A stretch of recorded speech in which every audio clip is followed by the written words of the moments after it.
காவிரியிலிருந்து September மாதத்திற்கு வழங்க வேண்டிய நீர் அளவான 36.76 டிஎம்சி நீரினை கர்நாடகம் வழங்குவதை உறுதி செய்ய வேண்டுமென காவிரி நீர் மேலாண்மை ஆணையத்தை தமிழக அரசு வலியுறுத்தியுள்ளது. காவிரி மேலாண்மை ஆணையத்தின் 43வது கூட்டம் டெல்லியில் நடைபெற்றது. இதில் தமிழகத்தின் சார்பில் நீர்வளத்துறை செயலாளர் ஜெயகாந்தன் மற்றும் காவேரி தொழில்நுட்ப குழுமத்தின் தலைவர் சுப்பிரமணியன் ஆகியோர் சென்னை தலைமைச் செயலகத்திலிருந்து காணொலி மூலமாக கலந்து கொண்டனர். அப்போது மேட்டூர் அணையின் நீர் இருப்பு அதன் முழு கொள்ளளவான 93.47 டிஎம்சியாக உள்ளது என தமிழக அரசின் சார்பில் தெரிவிக்கப்பட்டது. மேட்டூர் அணை இந்த ஆண்டு 5வது முறையாக அதன் முழு கொள்ளளவை எட்டியுள்ளது.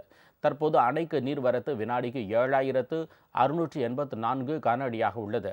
கர்நாடக அணைகளின் நீர் இருப்பு மற்றும் நீர்வரத்து கணிசமான அளவு தொடர்ந்து வருவதால் தமிழகத்திற்கு செப்டம்பர் மாதம் வழங்கப்பட வேண்டிய நீர் அளவான 36.76 டிஎம்சி நீரினை உச்சநீதிமன்ற உத்தரவுப்படி கர்நாடகம் வழங்குவதை ஆணையம் உறுதி செய்ய வேண்டும் என்றும் தமிழக அரசு அதிகாரிகள் வலியுறுத்தினர்.